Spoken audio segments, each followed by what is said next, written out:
महाराष्ट्र में इन दिनों राजनीतिक माहौल काफ़ी गर्म है। एनसीपी अजित पवार गुट की बैठक नागपुर स्थित सभागृह में संपन्न हुई। इस दौरान स्थानीय पदाधिकारियों ने शक्ति प्रदर्शन किया।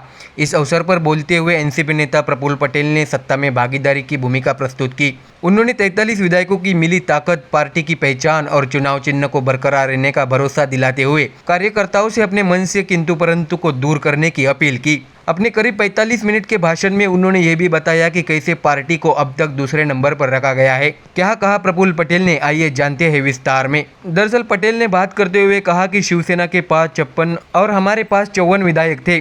इसके आधार पर एनसीपी का 2.5 नहीं तो कम से कम 2 साल तक मुख्यमंत्री रहने की उम्मीद दी। पटेल ने कहा कि जब वे उद्धव ठाकरे से चर्चा करने गए तो वह मुंह खोलने को तैयार नहीं थे। उस वक्त आदित्य ठाकरे और संजय राउत भी मौजूद थे। हालांकि उन्होंने भी इस पर कोई बात नहीं की। पटेल ने आगे कहा कि एनसीपी को कई मौके मिले, हालांकि हर बार हमने वो गंवाए। शुरू से ही कांग्रेस ने झुकता कदम उठाया और हमें कुछ सीटें दी। पटेल ने पूछा, क्या हमें हर बार पीछे हटना चाहिए?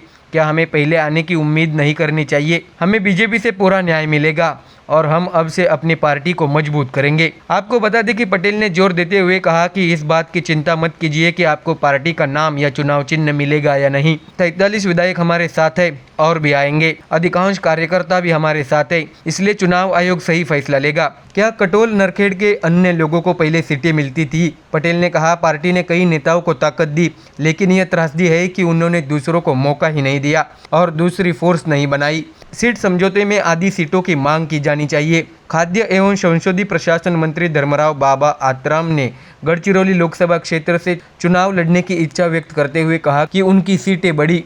शहराध्यक्ष प्रशांत पवार ने घर घर जाकर राष्ट्रवादी अभियान चलाकर पार्टी को मजबूत करने का आश्वासन दिया और शहर के विभिन्न मुद्दों पर पटेल का ध्यान आकर्षित किया। जिला अध्यक्ष बाबा गुजर ने बताया कि किस प्रकार ग्रामीण क्षेत्रों में कार्यकर्ताओं के साथ अन्याय किया गया। महिला आयोग की सदस्य आभा पांडे, प्रदेश उपाध्यक्ष अनिल अहिकर, महासचिव ईश्वर बालबुदे, शहर कार्यकारी अध्यक्ष श्रीकांत शिवनकर ने भी संबोधित किया। नवनियुक्त पदाधिकारियों को एनसीपी के युवा अध्यक्ष विशाल खांडेकर और कार्यकारी अध्यक्ष रवि पराते को नियुक्ति पत्र दिया गया।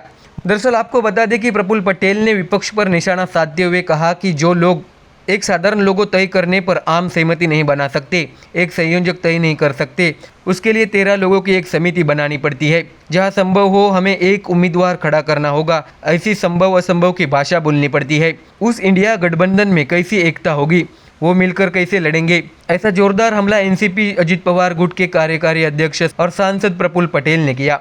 नागपुर श्रमिक पत्रकार संघ मीट द प्रेस कार्यक्रम में बोलते हुए उन्होंने महायुति में भागीदारी समेत कई मुद्दों पर खुलकर जवाब दिए। उन्होंने कहा कि संसद के विशेष सत्र का एजेंडा अभी आना बाकी है। असल में क्या चर्चा होगी यह तो पत्रिका आने के बाद ही पता चलेगा। प्रफुल्ल पटेल ने यह भी सुझाव दिया कि विपक्ष दल को अभी चर्चा करनी चाहिए क्योंकि सत्र 5 दिनों तक चलेगा। इसके साथ ही उन्होंने शरद पवार पर बात करते हुए कहा कि शरद पवार हमारे लिए भगवान है।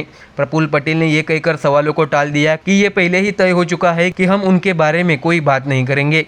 तो देखा आपने कैसे प्रफुल्ल पटेल ने उद्धव ठाकरे वाली शिवसेना और विपक्ष की एकता पर सवाल उठाते हुए उन पर जोरदार हमला बोला है। Bureau report MDR news.